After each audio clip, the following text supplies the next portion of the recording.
pesquisa e manejo do projeto e coordenador do projeto Vivo Peixe Boi Marinho, professor Dr. João Carlos Gomes Borges. Damos as boas-vindas para todas as pessoas aqui presentes. Este é o 6º webinar do projeto Vivo Peixe Boi Marinho, Conservação Marinha e Década do Oceano. Este webinar é intitulado Biologia, Ecologia e Primeiros Socorros em Tartarugas Marinhas. Agradecemos a participação de todos. Informamos que este evento será gravado e que as câmeras durante a apresentação estarão desligadas, com exceção da palestrante. Ao término da palestra, teremos uma roda de conversa, quando todas as câmeras, então, serão ligadas.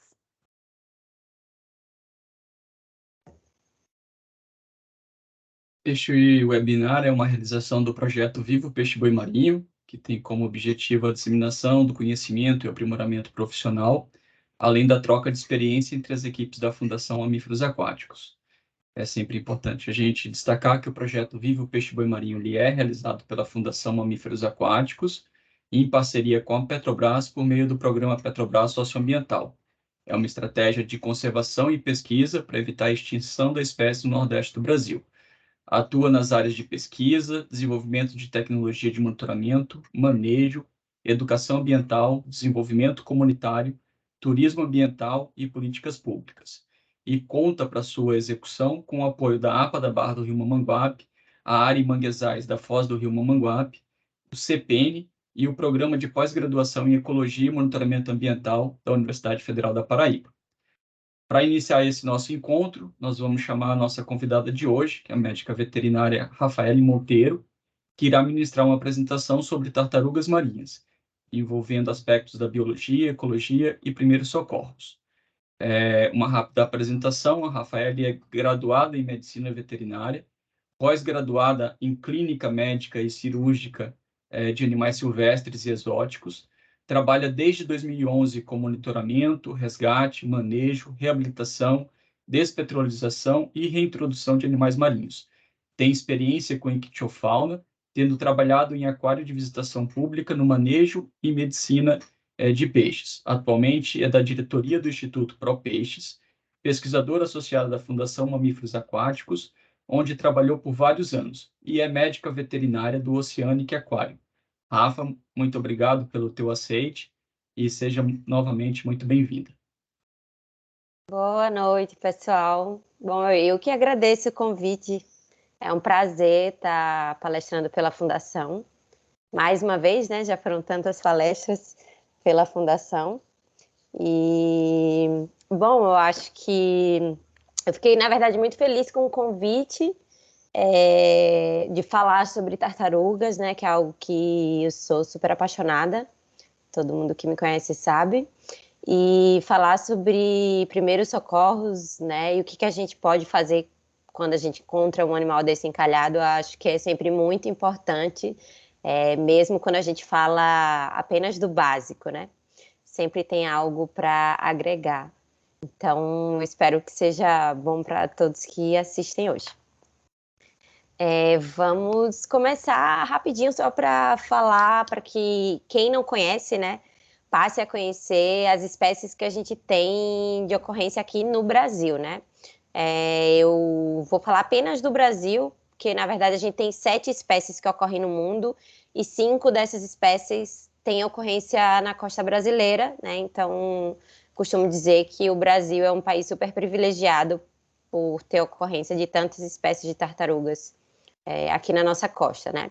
E 3 dessas espécies têm ocorrência no litoral de Capixaba, né? Que foi o que basicamente a gente se propôs aqui hoje. Eu acho que o foco, né? As pessoas que estão assistindo trabalham aí pelo litoral do Espírito Santo, né?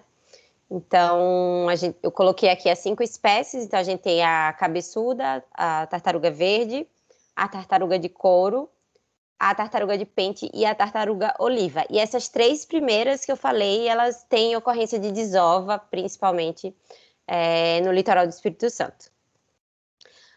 Primeiro eu vou falar da tartaruga cabeçuda, né? Então, é uma tartaruga que pode chegar até 1,10 m de comprimento e pode pesar até 150 quilos, então é um animal que costuma ser bem grande quando está na fase adulta, né? É a espécie que tem maior número de desova no litoral do Espírito Santo, e a gente diferencia esse animal, né? Na verdade, a gente diferencia as espécies por algumas questões anatômicas, né? Então, principalmente pela quantidade de placas laterais que esses animais têm na parte dorsal, que é a parte de cima, né? Que a gente chama de carapaça. Então, no caso da tartaruga cabeçuda, a gente tem aí 5 placas laterais, né? As setas acabaram ficando no lugar errado aqui, eu esqueci de consertar. Mas a gente tem 5 placas laterais, então a gente consegue observar, acho que vocês conseguem ver meu mouse aqui, né? Cada delimitação dessa aqui é uma placa, né, lateral, que a gente chama de placa dérmica. Então, no caso dessa espécie, são 5 laterais. A gente tem uma aqui, 2, 3, 4 e essa primeira aqui da frente. E, além disso, a gente consegue diferenciá-las também, porque elas têm 2 pares de escamas pré-frontais que estão localizados aqui na cabeça, né, nessa região entre os olhos e próximo ao focinho. Então, o focinho do nariz está aqui, ou do animal está aqui, né, as narinas, e aqui a gente tem 2 pares de placas, essas 2 aqui de cima maiores e essas 2 menorzinhas aqui da frente. A tartaruga verde é a segunda maior espécie de tartaruga marinha, né? Então ela pode chegar até 1,20 m e pesar até 300 quilos. É um animal que fica bem grande na fase adulta. Ela é chamada de tartaruga verde, né? Não pela coloração da sua pele ou das placas, mas sim pela coloração da gordura, porque na fase adulta é um animal que se alimenta basicamente de algas. E, então a gordura desse animal tende a ser esverdeada. Por isso que ela é chamada de tartaruga verde. E a tartaruga cabeçuda, que foi a que eu falei anteriormente, é denominada assim porque ela tem uma cabeça realmente grande, né, em comparação às outras espécies. E uma mandíbula bem forte devido à alimentação desses animais, que se alimentam basicamente de crustáceos. Então, a tartaruga verde, ela também desova aí no litoral do Espírito Santo, né? Basicamente, é um animal que, na fase adulta, né, as fêmeas desovam em ilhas oceânicas, então, aí elas desovam na ilha de Trindade, né? A gente diferencia esse animal pela quantidade de placas laterais, né? No caso dessa espécie, são 4, então a gente tem uma aqui na frente, 2, 3, 4 aqui atrás, né? É um animal que, diferente da tartaruga cabeçuda, quando é um animal adulto, a cabeça é bem menor do que o resto do corpo também, e ela tem uma coloração também um pouco diferente, né, das outras espécies. E, além disso, a gente também consegue diferenciar pela presença de apenas um par de escamas pré-frontais, né, que fica aqui entre os olhos. No caso da espécie passada, eram 2 pares, lembram? E aqui é apenas um par só, então a gente tem, né, 2 escamas bem maiores do que a da espécie anterior. A tartaruga de couro é a maior espécie de tartaruga marinha, né, que ocorre no mundo inteiro. Ela pode chegar até 2,20 m de comprimento e até quase 500 quilos, né, então é um animal bem grande. É uma espécie que tem uma desova exclusiva no litoral do Espírito Santo, né? Então, ela dificilmente desova em outro litoral brasileiro, né? Ela é bem específica pelas águas do litoral capixaba. E ela é bem diferente das outras espécies, na verdade. Então, facilmente ela é diferenciada, né? Porque ao invés de ter aquelas placas que eu mostrei anteriormente, elas possuem quilhas longitudinais, né? E são 7 quilhas longitudinais. E ela é chamada assim, tartaruga de couro, porque a aparência da carapaça parece mesmo um couro, e ela tem essa coloração enegrecida, né, e esses pontinhos brancos espalhados pelo corpo.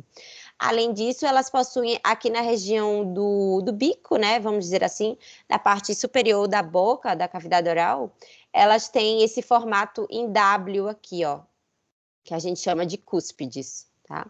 E também possui na parte interior da boca as papilas, que as outras espécies não possuem na cavidade oral, apenas no esôfago.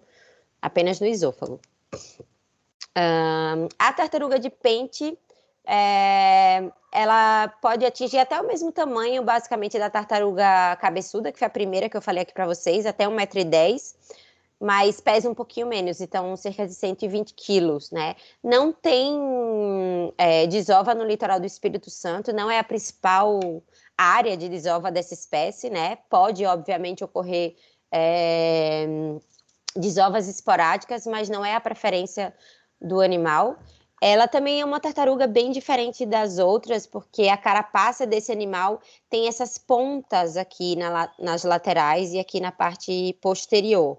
É um animal que tem também 4 placas laterais, né, assim como a tartaruga verde. Então, só que a gente consegue diferenciá-la pela presença desse bico, que é bem proeminente, porque é um animal que se alimenta basicamente de esponjas e corais. Então, esse bico facilita, né, ela se alimentar. E a coloração dela também é um avermelhado, assim, com amarelo, né? E tem essas escamas pontiagudas que as outras espécies não possuem, né? E a tartaruga oliva é a menorzinha, né? A menor tartaruga que a gente tem no litoral brasileiro. Chega até 70 centímetros de comprimento e pesa cerca de 50, no máximo 70 quilos. Também não é uma espécie que tem preferência por desova no Espírito Santo. Caso aconteça, também é algo mais raro, né? Ela está mais para a região do Nordeste, preferencialmente no litoral de Sergipe e um pouco no norte da Bahia. E ela é a menorzinha, tem uma coloração bem diferente das outras, é chamada de oliva porque a coloração dela é um verde oliva, assim, bem clarinho, né? Meio acinzentado também. É um animal que a carapaça, o seu formato, né? A largura tem quase sempre o mesmo tamanho do comprimento da carapaça, né? Bem diferente das outras espécies, que o comprimento ele é muito maior do que a largura. E elas possuem 6 ou mais placas laterais, né? Então, facilmente a gente consegue diferenciá-la das outras espécies. Bom, eu coloquei aqui o período reprodutivo das tartarugas marinhas, né? De uma forma geral, o período reprodutivo vai de setembro a março, né? E as espécies, elas têm picos de desova em diferentes momentos, só que esse é o período que a gente utiliza no geral, né? Eu coloquei ele aqui porque, às vezes, a gente costuma ter um maior número de encalhes nesse período, já que as fêmeas, elas ficam mais próximas da costa e acabam interagindo mais com redes de pesca, né? Então, pode ser que nesse período a gente tenha um aumento no número de encalhe desses animais, né?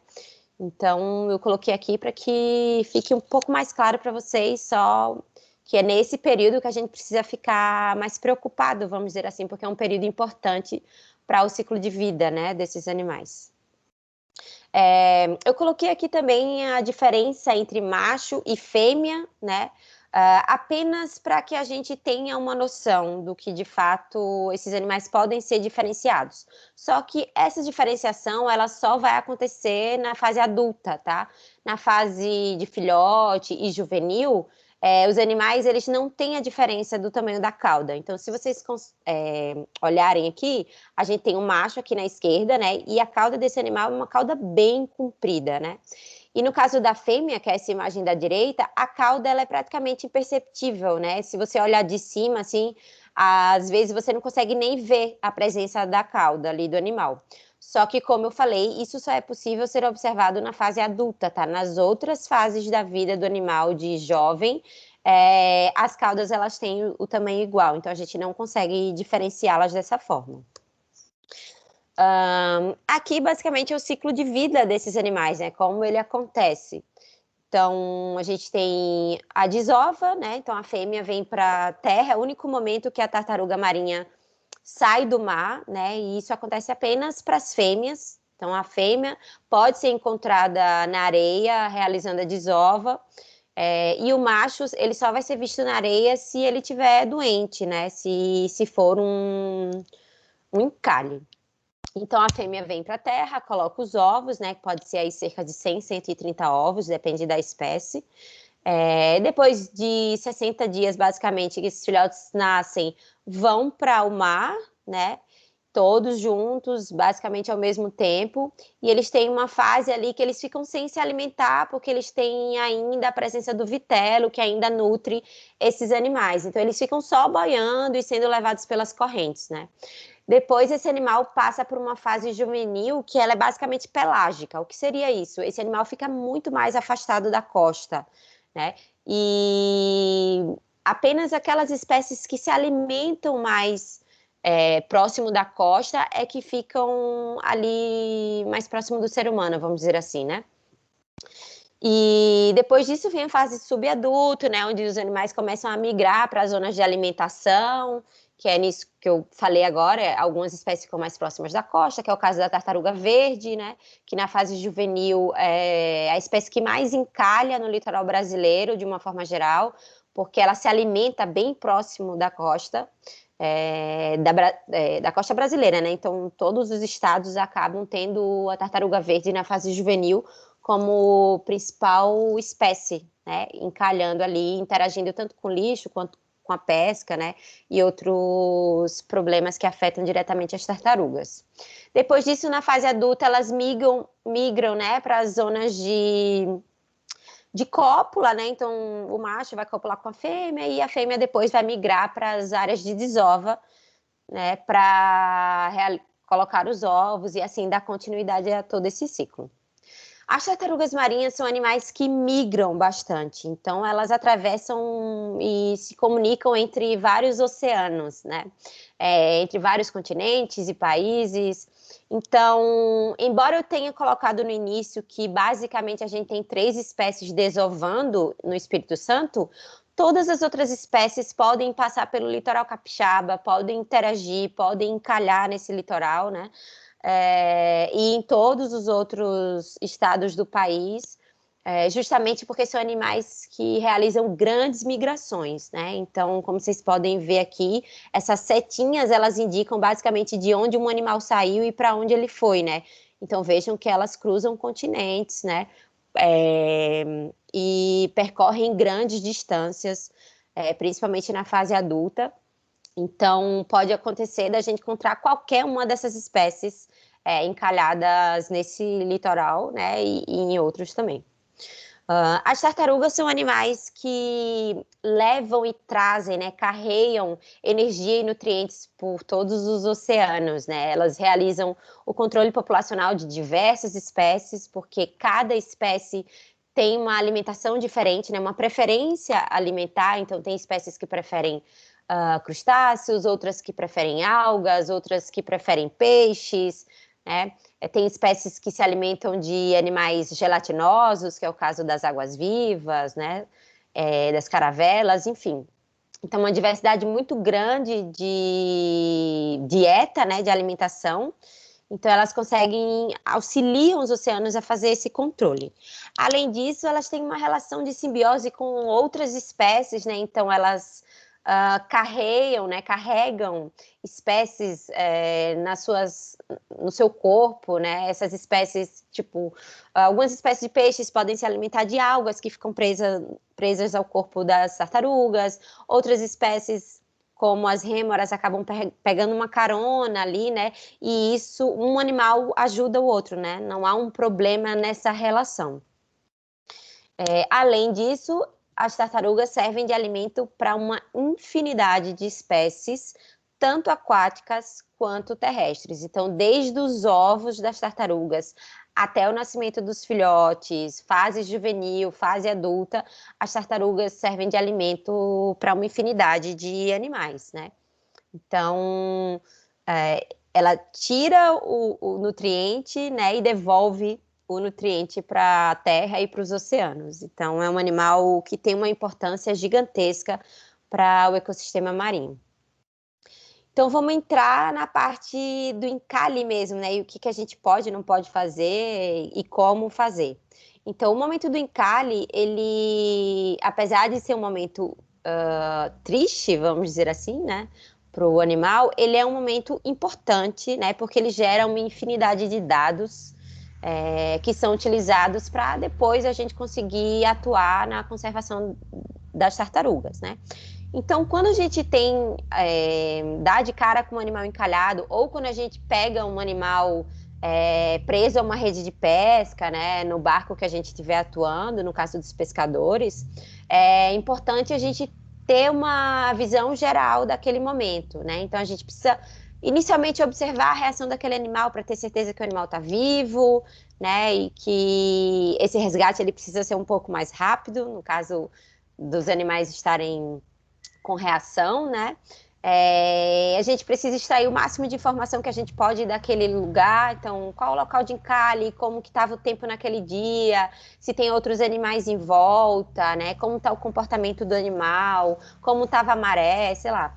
Tudo que a gente pode recolher de informação, né? Do ambiente externo que o animal está e do animal, tipo, se eu tenho um conhecimento sobre a espécie, eu posso ligar para o resgate e dizer, olha, é uma espécie tal, é pequena ou é grande, né? Tipo, é juvenil ou é adulta, tem um ferimento, tá sem uma nadadeira, tem uma rede de pesca presa ao corpo, enfim, são coisas que a gente observa que a gente pode estar passando para a equipe que vai fazer o resgate, porque isso ajuda muito, né, nas decisões que essa equipe vai tomar para realizar esse resgate, tá? E todas essas informações que a gente pega nesse momento, elas vão ser repassadas para essa instituição, né?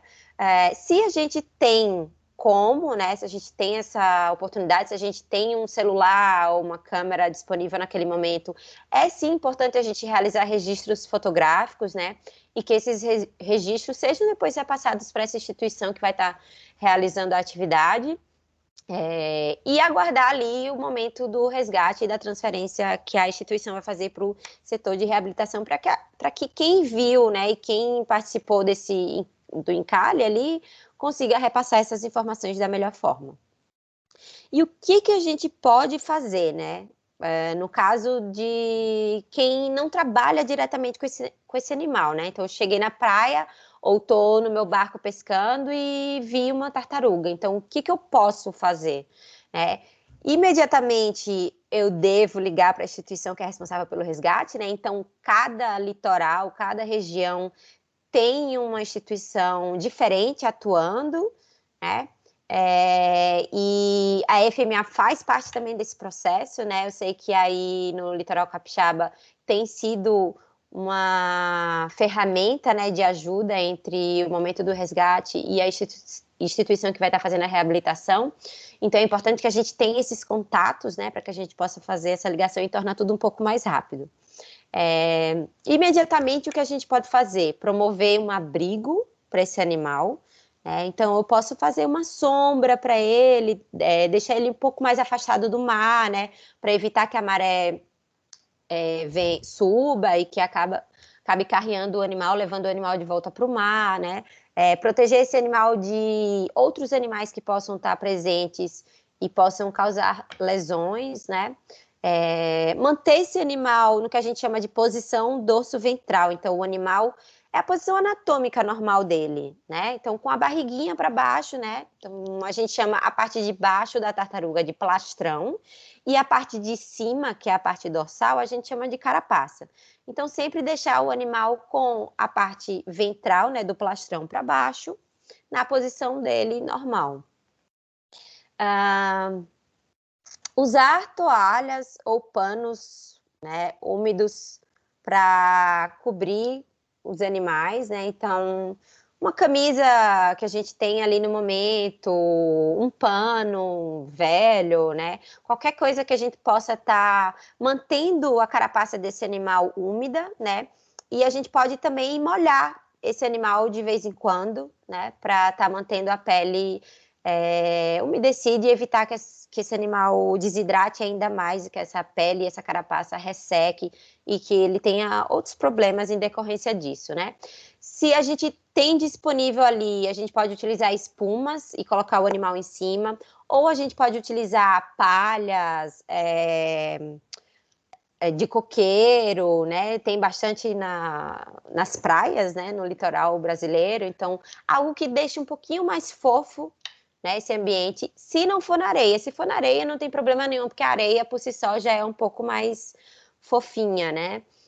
É só porque, às vezes, esses animais eles estão em condição muito ruim, muito magros, e a gente pode causar lesões na parte de baixo se a gente deixar o animal num piso, vamos dizer assim, no cimento, né, numa região mais dura, mais resistente. Uma outra coisa que a gente também pode fazer é cortar anzol, redes de pesca ou outros artefatos, né, plástico, lixo, enfim, que estejam presos externamente no corpo do animal, né?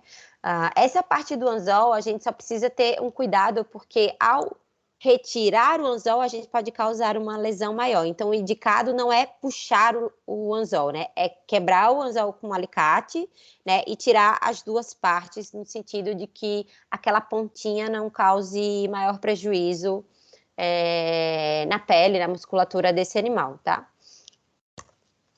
E o que a gente não deve fazer, né? A gente não deve pegar o animal pelas nadadeiras. Às vezes a gente tem animais muito grandes, né? Eu falei para vocês no início do tamanho e do peso que esses animais podem chegar e eles podem encalhar na fase adulta, né? Já pesando bastante. Então, esse tipo de contenção, né, pode machucar severamente o animal, pode causar uma fratura, uma distensão, né? A gente pode causar desprendimento de pele, de escamas, porque o animal está desidratado, com a pele ressecada. Então, a gente evita fazer esse movimento, tá? A gente costuma pegar o animal pela carapaça, né? E também por baixo um pouco ali do plastrão. A gente não deve, né?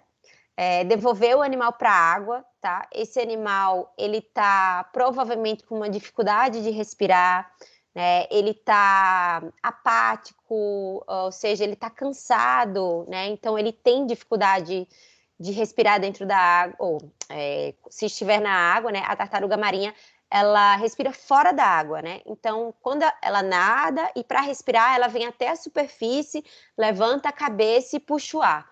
Então, se o animal está muito cansado, muito prostrado, ou se é um animal que está com uma pneumonia, está com dificuldade respiratória, e ele ficar dentro da água, ele não vai conseguir fazer esse movimento de colocar a cabeça para fora, né? E a gente pode acabar causando algo pior, pode causar o óbito desse animal se a gente devolver o animal para a água sem saber exatamente o que esse animal tem. Então, o ideal é que ele fique, né, fora da água e que a gente espere o resgate chegar. Nunca deixar o animal em decúbito dorsal, né? Que é com a parte de cima para baixo. Então, a carapaça voltada para o chão, ou seja, o animal com a barriga para cima, vamos dizer assim, né? Com o ventre para cima. Porque isso comprime os pulmões, tá? O pulmão das tartarugas está na parte de cima, tá ali bem juntinho da carapaça. Então, se eu coloco ele com a carapaça para baixo, todo o peso do animal e todos os órgãos internos vão cair sobre os pulmões e vão comprimir o órgão, né? E aí a gente vai dificultar ainda mais a respiração de um animal que já está com a respiração prejudicada, né? Uma outra coisa que a gente não deve fazer é puxar fios, nylons, pedaços de rede de pesca, anzol que a gente estiver vendo dentro da cavidade oral do animal, ou que estiver preso à cloaca do animal, né, que é a parte de trás, por onde o animal defeca, né? Porque a gente não sabe o que tem ali dentro, né? Se tiver um anzol e esse anzol estiver enganchado em algum órgão, né, ou no esôfago, enfim, a gente pode acabar causando uma lesão muito mais grave. Então, o ideal é deixar lá e esperar que a instituição que vai fazer o resgate de animal decida qual será o procedimento que vai ser feito nesses casos, tá? E jamais também a gente deve transportar o animal dentro da água, né? Numa caixa com água, num balde, enfim. Ah, Rafa, mas não é um animal marinho, ele não vive dentro da água? Sim, ele é um animal marinho e vive dentro da água. Porém, como eu falei anteriormente, se é um animal que está cansado, que está com dificuldade de respirar, ele vai se afogar se ele estiver dentro da água. Então, o ideal é que a gente mantenha o animal fora da água, tá? Até que o setor de resgate chegue para buscar o animal.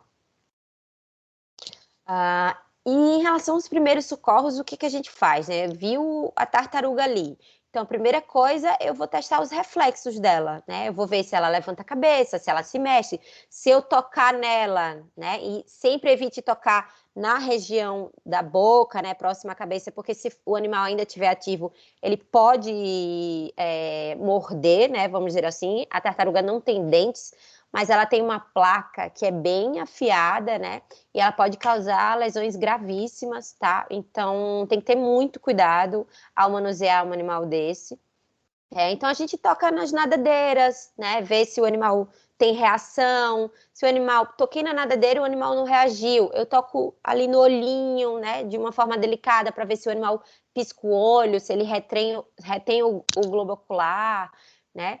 E desse jeito eu consigo ver se o animal, olha, não, ele está bem ativo, né? Está se movendo, está tentando sair, ou não, olha, ele está parado, muito parado, não se mexe, não tem reação nenhuma, a gente toca nele, ele não se mexe, né? Então são questões importantes da gente avaliar inicialmente. Depois disso, a gente vai ver se o animal tem algum ferimento, né? Se é um ferimento que já está cicatrizado ou que não tem sangramento, a gente deixa daquela forma. Se é um ferimento que tem pouco tempo que aconteceu, ou seja, tem sangue no local, tá aberta, uma ferida aberta, né? Eu consigo olhar e dizer, puxa, isso aqui aconteceu tem pouco tempo, né? Porque tem sangramento, tem inchaço, enfim. Então a gente pode lavar com água, né? E pode ser água do mar, né? Ou pode ser uma água da torneira, ou uma água potável que você tinha para beber, sei lá. A gente pode lavar, só jogar água ali para tirar só aquela sujeira inicial, né? Mas não mexe dentro da ferida, não coloca a mão, só joga um pouquinho de água. E se tiver um sangramento ativo ali, a gente pode usar alguma coisa para estancar esse sangue, como a gente faria com um ser humano mesmo, né? Se alguém se corta, tal, a primeira coisa que a gente faz é pressionar ali para aquele sangramento parar, né? Então, nesse caso, a gente tem que estar com a mão limpa, né? Ou um pano limpo que a gente tenha na hora, né, um pedaço de pano ou de toalha e cobre e pressiona ali para a gente parar, estancar esse sangramento, né? E depois a gente vai cobrir essa ferida. Isso tudo que eu tô falando é se a gente tem essa opção, né? Pode ser que a gente não tenha nenhuma dessas opções. Eu não tenho nada para estancar, eu não tenho uma camisa, eu não tenho um pano, eu não tenho nada. Eu só posso lavar. Então é isso que a gente vai fazer, a gente vai lavar. Eu não tenho nada para cobrir. Eu posso cobrir com uma folha, né, de uma árvore, desde que seja limpa, não seja cheia de areia, né? Algo que eu cubra ali só para evitar que moscas ou chame a atenção de outros animais, tipo um urubu, né?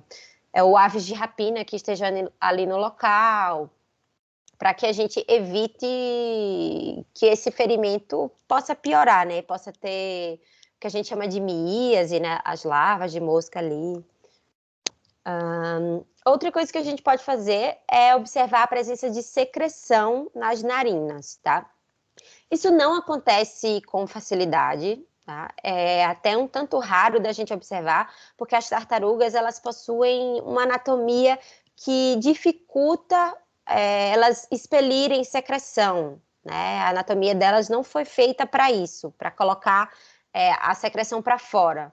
Então, isso só acontece se o animal acabou de se afogar, né? Se é uma coisa mais aguda, ou se esse animal aspirou muita água, né? E tem muita secreção. Aí a gente consegue observar. Mas pode ser que a gente nunca veja essa secreção saindo pela narina. Mas, se a gente acha que, olha, eu acabei de pegar esse animal, ele estava preso numa rede, né? Então, possivelmente, o animal se afogou. Tá saindo secreção ou tá saindo espuma, né, pela boca ou pela narina, né? O que a gente pode fazer é estender os membros. Então, eu vou abrir as nadadeiras anteriores, que são as nadadeiras da frente, né, que a gente chama de nadadeira peitoral também. Então, eu abro as nadadeiras e puxo a cabeça um pouco para frente, porque aí eu expando a região pulmonar e facilito um pouco a respiração desse animal, tá? Então, uma das coisas que a gente pode fazer para tentar melhorar e facilitar essa respiração. E uma outra coisa que a gente pode fazer é a manobra de afogamento. Só que essa manobra de afogamento, ela deve ser feita com cuidado, igual um bombeiro que vai fazer a manobra de afogamento com uma pessoa que acabou de se afogar, né? A gente precisa saber como fazer, né? Tem que ser uma coisa delicada, né? Mas com o jeito certo.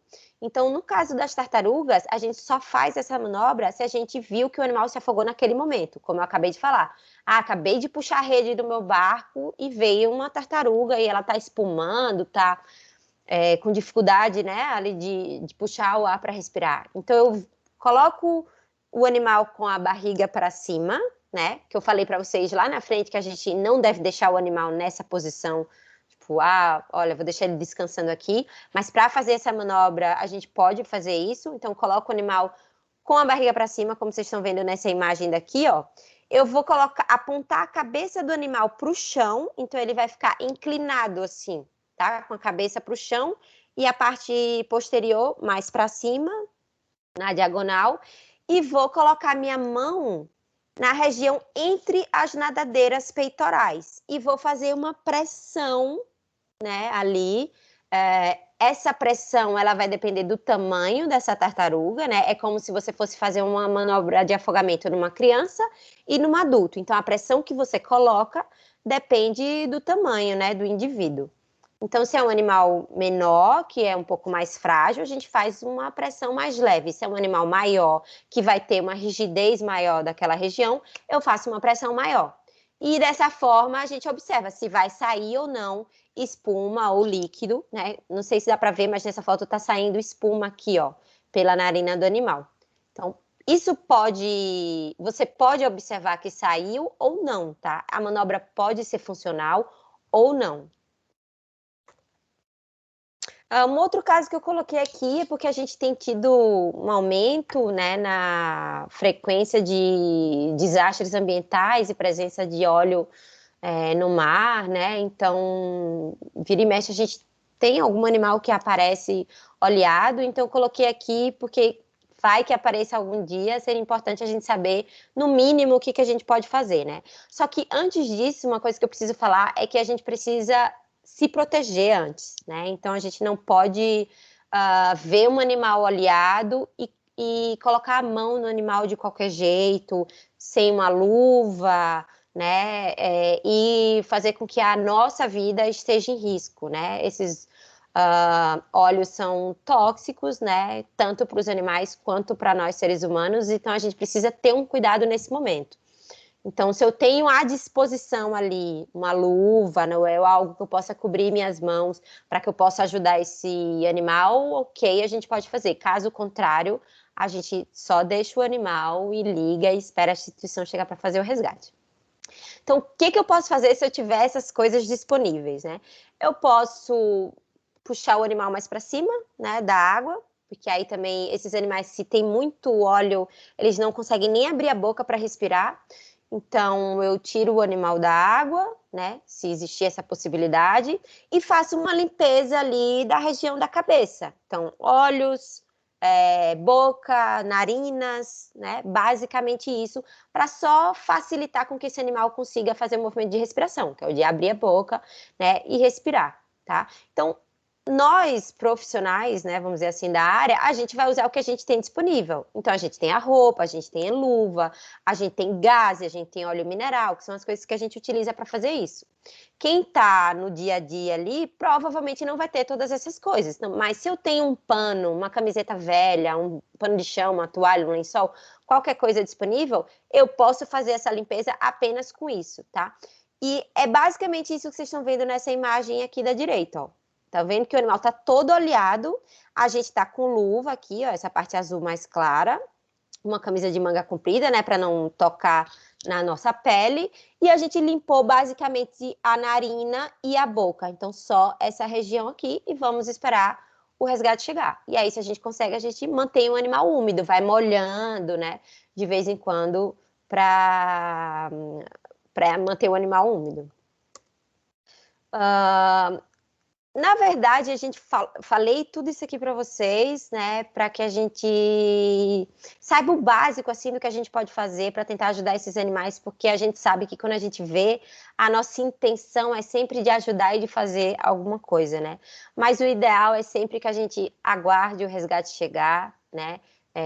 Que a gente ligue para as instituições. Se a gente pode, a gente espera a instituição chegar, né, para que a gente repasse todas as informações que a gente conseguiu buscar ali com esse encalhe, né? E dessa forma a gente acaba ajudando ainda mais os animais, né? Repassando eles para instituições que realmente têm a possibilidade de ajudá-los da melhor forma, né? Então é isso, gente, que eu tinha para falar hoje. Espero que tenha sido bom para todo mundo. Agradeço por todo mundo estar aqui numa quinta-feira à noite para me ouvir falar, né? E agradeço novamente à Fundação pelo convite. E agora eu fico disponível para a pergunta de vocês, para a gente conversar um pouquinho. Rafa, nosso muito obrigada. Para a gente é extremamente satisfatório poder ter você conosco, né? Mesmo que distante, mas ter conosco e compartilhando seu conhecimento. Então, a gente fica muito agradecido.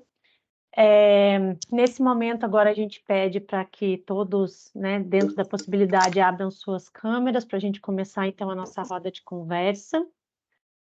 Mais uma vez, agradeço a presença de todos vocês, né, que, como a Rafa colocou, nessa noite aí, de uma quinta-feira, estarmos aqui, né, para a gente poder tanto adquirir conhecimento, como também trocar as nossas experiências. Então, muito obrigada a presença de todos. Lembrando que esse webinar ele faz parte de uma série de palestras, né, que nós estamos realizando sobre fauna e flora costeira. Então, esse tema, inclusive, foi, né, sugestão do pessoal, que seria importante, até por tantas tartarugas que a gente acaba encontrando aí, tendo o contato no nosso dia a dia, né, na praia. A nossa equipe acaba encontrando e tendo a possibilidade de estar auxiliando aí as instituições e, como a Rafa colocou, fazendo, né, os primeiros atendimentos. Então, ao abrir as câmeras agora, a gente vai fazer uma foto oficial do evento, antes que eu esqueça e o Daniel me cobre, porque às vezes eu esqueço. E aí, então, a gente já abre, né, para a roda de conversa, que na verdade ela é mesmo uma troca, se alguém tiver algo que já vivenciou, que participou, ou tiver uma dúvida para perguntar para a Rafa, então, assim, fiquem todos muito à vontade para fazer as perguntas.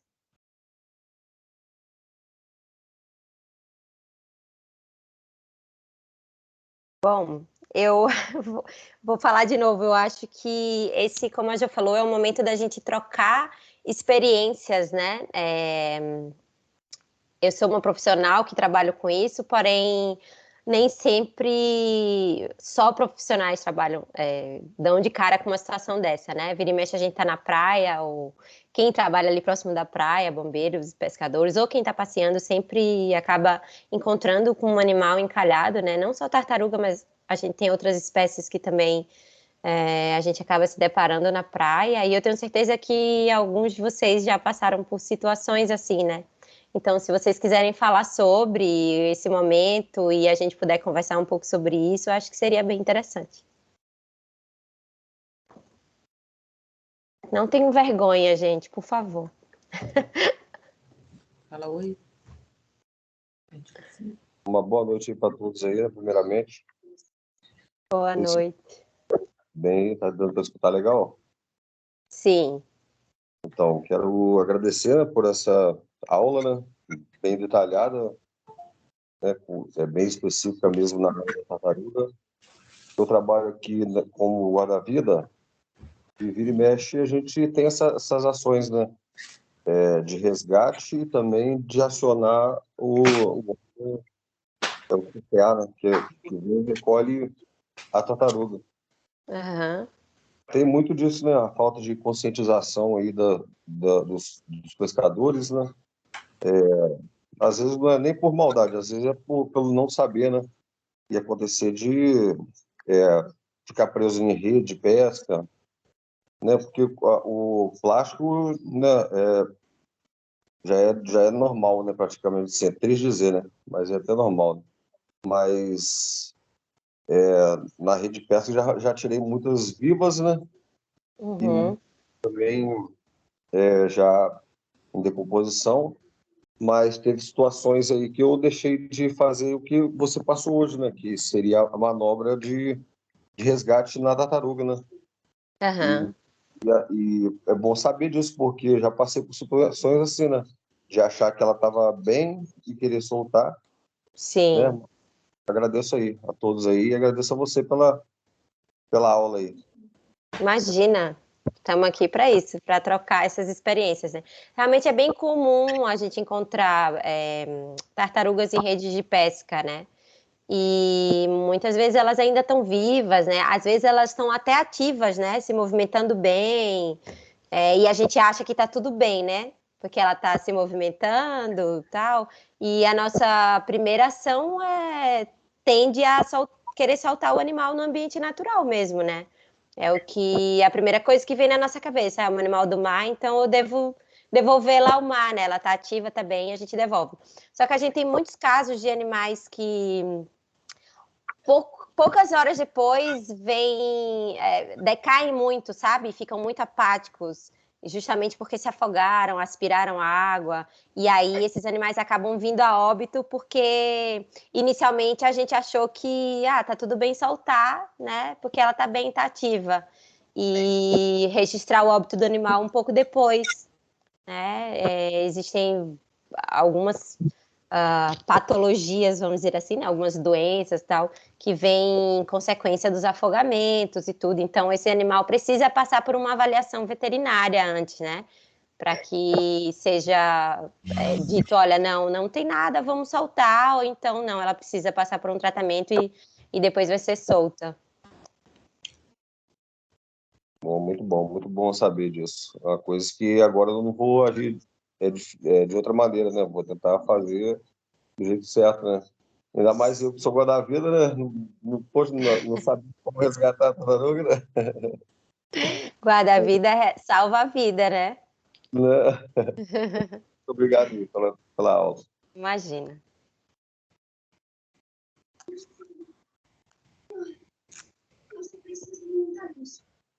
Mais alguém quer compartilhar alguma coisa ou fazer alguma pergunta? Fiquem à vontade. Dani Lima, levantou a mão. Oi, Rafa. Eu queria compartilhar Oi, com você uma coisa que aconteceu essa semana. Um turista encontrou um filhotinho de tartaruga e passou para um outro senhor que estava na praia, e aí essa tartaruga veio parar aqui em casa. E aí, assim, na hora a gente, né, internamente na fundação a gente conversou sobre o que fazer, mas eu queria, assim, que você compartilhasse, assim, quando encontrar um filhotinho, né, se tiver com a pele ressecada, quais são os procedimentos que devem ser feitos, se pode fazer a soltura imediata ou não. Então, geralmente filhotes, quando a gente encontra em situações normais, vamos dizer assim, né? O animal não tá com nenhum ferimento, tá com a pele ok, não tá ressecada, nada, a gente faz a devolução na hora. Devolve, coloca o animal na água e devolve. Tem vezes que a gente devolve e o animal volta, né, para areia. Acontece isso algumas vezes também. Daí a gente coloca de novo, ele volta. A gente costuma avaliar como está o mar naquele momento, porque às vezes vai muito do cansaço do filhote, né? Tem praias que tem uma extensão de areia longa, os ovos são colocados lá em cima, então eles têm uma longa caminhada pela frente. E se o mar tiver muito movimento, muita onda naquele dia muito forte, eles acabam não conseguindo ultrapassar essa barreira, né?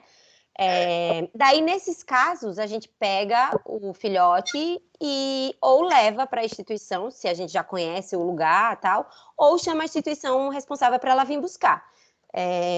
Geralmente, né, dependendo da região, ou é o Projeto Tamar, ou é a instituição que realiza os resgates de animais marinhos, né? Se o animal está com algum ferimento,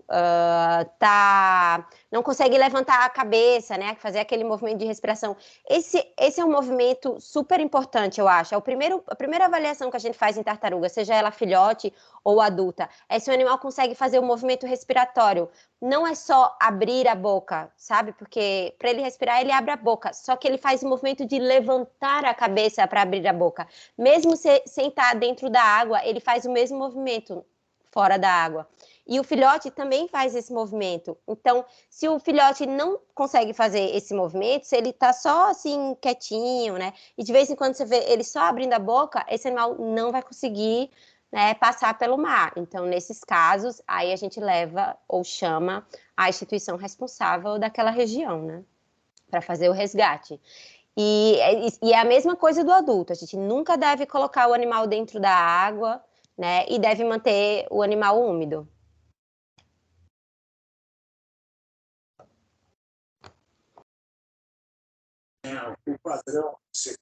Oi, boa noite. Deixa eu te fazer uma pergunta. Pode fazer. Eu sou guarda-vida também de Itapemirim, trabalho com o Alan. Eu e meu parceiro, uma vez, encontramos uma tartaruga. Ela estava embolada na rede, só que a gente não tinha luva, não tinha nada. Nós fomos lá, cortamos a rede, tiramos ela. Uhum. Aí o pescador que estava do lado falou assim, que ela estava com muita, como é que fala? Tipo aquelas caracas, né, que dá as cracas. A gente pode retirar as cracas com a faca? Não, a gente não deve retirar as cracas. Porque a craca, ela faz parte daquele processo que eu falei no início de simbiose. Lembra que é como se ela estivesse pegando uma carona na tartaruga. Então, ela não faz mal para a tartaruga e a tartaruga não faz mal para ela, né? Às vezes, ela tem muita craca pelo corpo, né? E isso espanta a gente um pouco inicialmente quando a gente vê, né? Às vezes tem na região da boca, na cabeça, nas nadadeiras, né? Tem pelo corpo inteiro. Isso acontece quando os animais estão debilitados. Quando a tartaruga está muito debilitada, muito fraca, ela fica só boiando na superfície da água. E aí, nesse momento, as cracas vão grudando nela para pegar uma carona. Como ela está mais lenta, junta mais craca ali no corpo. Só que o fato de você tentar retirar com uma faca, isso causa dor no animal, né? Porque a craca, para ela se juntar à tartaruga, ela faz uma pressão, como se fosse uma ventosa ali. Então, se você for arrancar isso, você pode machucar a tartaruga. Então, a gente não retira, a gente deixa lá. Ah, tá. Tá bom? Porque ela tinha muita na cara, na cabeça, então quase não dava para ver os olhos da tartaruga.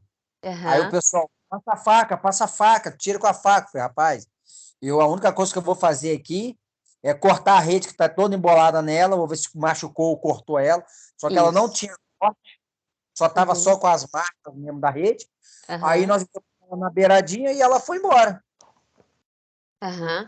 Então, aí essa é uma situação em que a gente não deve devolver o animal para a água. Porque se ela tá cheia de craca, é porque ela não tá bem.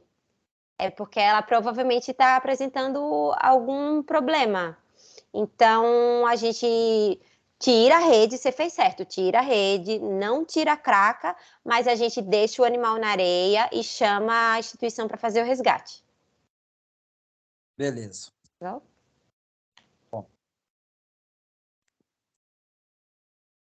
Tiago. Oi, boa noite, Rafael. Eu queria tirar uma dúvida, mas é uma dúvida de leigo, assim. Eu lembro das aulas de biologia que eu acompanhava, né, na época da escola, e aí a gente via muito que alguns animais, quando eles estão em um habitat, eles se adaptam a esse habitat, e às vezes só basta uma ilha, uma característica para mudar o animal. Ele vai se adaptando ao meio, e aí a gente vai criando as espécies que a gente encontra na natureza, né? A minha dúvida era isso. Esses animais que você apresentou, que eles vivem no Brasil, eles podem coexistir no mesmo local ou não? Cada animal está preso a um espaço onde ele foi adaptado para viver nesse espaço. Uma ótima pergunta. Faz parte do processo evolutivo, né, dos animais, essas mudanças que ocorrem, tanto de locais como de estruturas anatômicas, né? As coisas vão mudando ao longo dos anos. No caso das tartarugas marinhas, elas coexistem, né, nos locais, nas regiões, elas se cruzam durante as migrações, porém cada tartaruga tem uma região específica, tanto para alimentação quanto para reprodução. Só que, ao longo de todos esses anos de interferências do ser humano no ambiente de uma forma geral e também no ambiente marinho, elas passaram a se cruzar mais pelo caminho. Então, o que acontece hoje? Hoje a gente tem o cruzamento mesmo, cópula, de espécies diferentes. Justamente por causa de todas essas mudanças ambientais. Então, o que antes não acontecia porque estava tudo equilibrado e ok, e cada uma tinha a preferência por uma região específica, hoje já não está mais tanto assim. Hoje a gente já tem esse cruzamento de espécies diferentes que a gente chama de hibridismo, quando nasce um filhote de espécies diferentes. E isso acaba sendo um problema para a espécie, para a conservação da espécie, porque a gente tem uma genética diferenciada, os animais tendem a ser um pouco mais sensíveis, vamos dizer assim, e a gente já sabe hoje que esses híbridos, que são os filhotes desses cruzamentos, eles são férteis, então eles podem gerar filhotes também, então a gente acaba piorando geneticamente as tartarugas marinhas, Então, a gente, infelizmente, tem esse problema hoje em dia. Muito bom. Eu fiquei até curioso agora, porque eu já conheci algumas espécies animais que quando eles cruzam, que formam um híbrido, o híbrido, ele não consegue procriar, Ele é estéril. Então, sim, bem curioso, no caso delas, que... elas conseguirem fazer isso. Isso não é só nas tartarugas, tá? Isso para outras espécies e grupos de animais também. Aqui, antigamente, a gente achava que esses animais não tinham condição de ser férteis, Mas hoje em dia a gente já descobriu que sim, eles podem ser férteis e podem gerar outros seres. É isso, obrigado pelo esclarecimento, Rafael. De nada. Dani? Rafa, no geral, quando os guarda-vidas estão fazendo algum atendimento à tartaruga, não tem EPI, por exemplo, as luvas. Uhum. E aí, em caso de tartaruga com fibropapiloma, com aquelas verrugas, é para preocupar, tipo, no sentido de não estar com luva, qual o procedimento correto depois? Só lavar com sabão é suficiente? Transmite, não transmite? Só um pouquinho sobre isso? Eu acabei não falando da fibropapilomatose aqui, mas realmente quem trabalha, assim, costuma achar bastante, eu acho, tartarugas com fibropapiloma, que são aqueles tumores que elas possuem espalhados pelo corpo. A gente ainda não tem descrições, assim, da passagem dessa doença para o ser humano, O ideal, lógico, é sempre a gente estar de luva, para manusear os animais com fibropapilomatose ou sem fibropapilomatose, mas como você falou, quase nunca as pessoas têm à disposição a luva, A gente pode manusear o animal sem luva, sim. Se eu tiver um pano, eu posso usar um pano, e depois de manusear esse animal, a gente pode lavar normalmente, só com sabão mesmo, detergente, não sabonete. Esses sabonetes que a gente utiliza para lavar o corpo não são tão antissépticos assim, não eliminam tantos micro-organismos assim. Mas um clorexidine ou um detergente, ou até aquele Protex, que diz que elimina 99% das bactérias, é um pouco melhor, vamos dizer assim. Mas não costuma ter risco de contaminação para o ser humano, assim.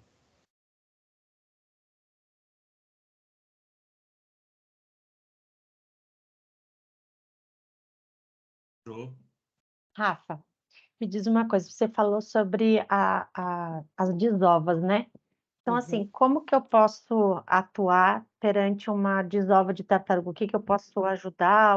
Qual é a orientação, às vezes, que eu dou para as pessoas que estão ali na volta, no momento de uma desova? A gente sempre fala primeiro, se eu tô vendo a tartaruga subindo para desovar, né, a gente nunca deve se aproximar. Nunca fazer barulho, nunca chegar muito próximo, não ligar flash ou lanterna, né? Qualquer estímulo externo que a gente faça de barulho, de iluminação, né, da nossa presença ali, vai espantar o animal. As tartarugas, as fêmeas, né, que são as que sobem para realizar a desova, são animais muito sensíveis à presença do ser humano naquele momento. Então, se elas percebem que tem alguém ali, elas vão dar a meia volta e vão desistir de desovar naquele lugar e vão procurar uma praia mais vazia para realizar a desova. Então, a gente precisa se afastar e deixar que o animal realize todo o processo, né? Finalizou, ela foi lá, cavou, fez o ninho, colocou os ovos. Depois que ela enterrar os ovos e estiver voltando para a areia, né, a gente pode, de longe, fazer um registro fotográfico, né? Porque a gente sabe que todo mundo quer registrar esse momento, né? De estar ali com a tartaruga. Então, não chegando muito próximo, né? Porque eu acho que o pior é que as pessoas querem sempre tocar ou fazer selfies, né? Muito próximo dos animais. E isso acaba prejudicando. Então, se eu estou de longe só apreciando, que eu acho que já é um momento incrível, né, para a gente, você ter a oportunidade de vivenciar uma tartaruga marinha desovando, já é um momento que fica para a história, assim, né, marca as pessoas. Então, eu acho que o ideal, né, eu acho não, né, com certeza o ideal é a gente apreciar esse momento e permitir que o animal faça toda a sua atividade com tranquilidade, né, e da forma que ela deve fazer. Então, a gente nunca deve deixar, para a gente que está assistindo aqui, que entende um pouco mais, né, vamos espalhar as pessoas, não deixa ninguém chegar perto, e explica, né, que isso vai afastar o animal, que o animal vai desistir de desovar, né, e que vão ser menos filhotes naquela região, né, que depois, além de você ver a desova, você pode ver o nascimento dos filhotes. Então, é um outro momento que pode ser apreciado mais na frente, né? Obrigada. Nada. Eu acho que outra coisa, aproveitando esse gancho, já que eu falei do momento do nascimento, é um outro momento que a gente não deve interferir, tá? Os filhotes nascem e eles vão sozinhos na areia para o mar, em direção ao mar, né? A gente só interfere se o animal estiver indo para o lado contrário do mar, né? Caso contrário, o animal tem que passar por todo aquele percurso de areia sozinho até chegar ao mar. Então, mais uma vez, vamos só apreciar o momento.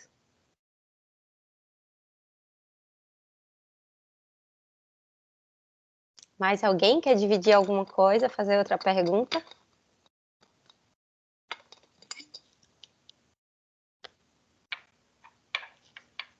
Ô, Rafa, deixa eu te... que o pessoal tá meio calado aí. Divide com a gente um pouquinho como é que foi naquele momento do vazamento que nós tivemos, né, em que você teve atuação direta. Compartilha com a gente um pouquinho como é que foi aquela experiência, né, o seu ponto de vista de reabilitação, né, o que que muda um pouco ali de outros casos, né, mais corriqueiros ali de reabilitação. Se puder dividir um pouquinho sobre isso. Sempre que eu participava de palestras ou até entrevistas de emprego, as pessoas costumam fazer uma pergunta, né? Qual o momento mais marcante da sua trajetória de veterinária? E agora eu só falo disso. Vou falar, foi o derramamento de óleo, porque realmente foi um momento marcante, assim, para mim. Não só como profissional, mas como pessoa mesmo, né? A gente passou como equipe por várias dificuldades em relação aos animais, porque era uma região grande, né? Muitas praias com problema de óleo e muitos animais surgindo em locais diferentes, às vezes distantes do centro de reabilitação, né? E a gente tendo que fazer os resgates e depois tratar desses animais. Eu acho que a principal diferença é que quando a gente quando a gente participa de um momento desse, a preocupação com a equipe, né, com a gente, ela deve ultrapassar a preocupação com o animal. E isso é bem difícil para o profissional que está atuando ali. Então, eu levei várias broncas do João, mas a gente tem que se preocupar com o bicho e querer fazer a coisa logo, mas a gente tem que se preocupar com a gente também, né? Então, a gente tem que estar com os EPIs, né? Com os equipamentos certos. É bem triste, né? Você presenciar, né? O desespero, vamos dizer assim, o uso da palavra, mas dos animais, né? Que estão oleados porque eles não conseguem nadar, eles não conseguem respirar, eles não conseguem se movimentar, né? Eles não conseguem enxergar. Então, é bem difícil. O óleo é um material difícil de sair, né? Então, e causa problemas dos animais a longo prazo, eu acho, né, João? Que a gente fica realmente sem saber, assim, a gente reabilitou, né, o que o animal estava apresentando naquele momento e liberou, que é um momento mágico da gente reintroduzir um animal após um momento desse, né? Mas a longo prazo a gente nunca sabe o que vai trazer para os animais de consequência, né? Por causa da toxicidade do óleo, e o óleo continua ali no ambiente, né? Nem tudo foi retirado e vai só se acumulando ali. Mas eu acho que a principal diferença é essa, de você ter que se preocupar não só com o animal, mas com você também, né? E porque é um tratamento prolongado, né? São vários banhos que você tem que dar, um outro olhar que você tem que ter para o animal, porque às vezes parece que está tudo bem, mas depois não estava tudo tão bem assim. A gente vai descobrindo coisas ao longo do tempo que vão surgindo, né, em consequência da presença do óleo. Mas foi um momento bem importante e eu acho que a Fundação teve uma participação exemplar, né, vamos dizer assim, nesse momento. Acho que foi o último, né? Eu acho que teve um outro, mas esse outro não chegou a atingir muitos animais, né? Mas a Fundação acabou sendo uma referência, né? Para esse momento que a gente participou, que a gente viveu ali, de dificuldade.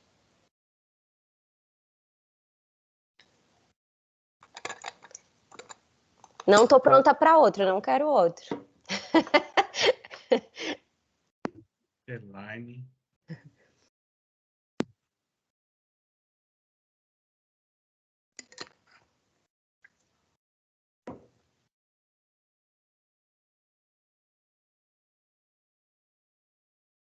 Alguém mais? Algum de vocês já se deparou com um animal oleado? Não?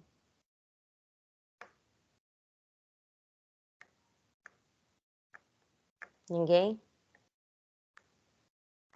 Ainda bem. A Elaine tinha levantado a mão. Se tem alguma pergunta, Elaine? Elaine Alô, Solete. oi. Então, deixa eu ver.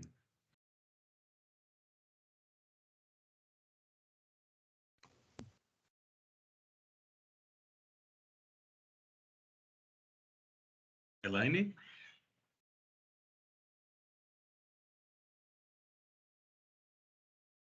Ela me mandou uma mensagem falando que não consegue. A pergunta é: com qual idade as fêmeas começam a desovar? Mais ou menos, idade ou tamanho assim do animal? A gente divide a faixa etária das tartarugas por tamanho de carapaça, né? Então, a gente divide em filhote, juvenil, subadulto e adulto. Mas, num geral, assim, as tartarugas, elas começam a maturidade sexual depois dos 15 anos, né? Dos 15 aos 30, depende da espécie. Então, após esse período é que elas estão maduras sexualmente, né? Para reproduzir. Então, é bastante tempo, né?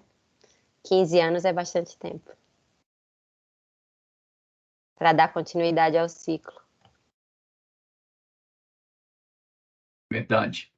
Temos mais alguma pergunta? Alguém tem mais um compartilhamento? Bom, Rafa, primeiro assim, a gente agradece a todos os que estão aqui conosco, né, demonstrando aí o interesse de todo mundo. São sempre oportunidades para a gente também estar estreitando essas relações entre as diferentes equipes, né, que estão distribuídas aí ao longo da costa, e cada um com suas experiências, suas dúvidas, e esse momento oportunizou muito a gente conversar sobre isso. Te agradeço muito, Rafa, pela essa oportunidade, né? Não só de dispor do seu tempo, mas também de dispor aí da seu conhecimento, né? Para a gente é sempre muito enriquecedor. Estamos com muita saudade, né? Sinta-se sempre muito bem-vinda, né? Sabe que está sempre em nossas lembranças, independente da distância, a Fundação aí sempre vai tê-la aí muito de portas abertas. E, já sou da casa, eu tô até de camisa, ó. claro, é assim que a gente segue considerando. E a gente, muito em breve, a gente vai estar definindo aí os próximos temas e seguindo aí com essa agenda de webinar que eu acho que traz aprendizado para todos nós. Muito obrigado a todos e tenham todos uma boa noite. Tchau, gente. Boa noite. Obrigada. Valeu, Rafa.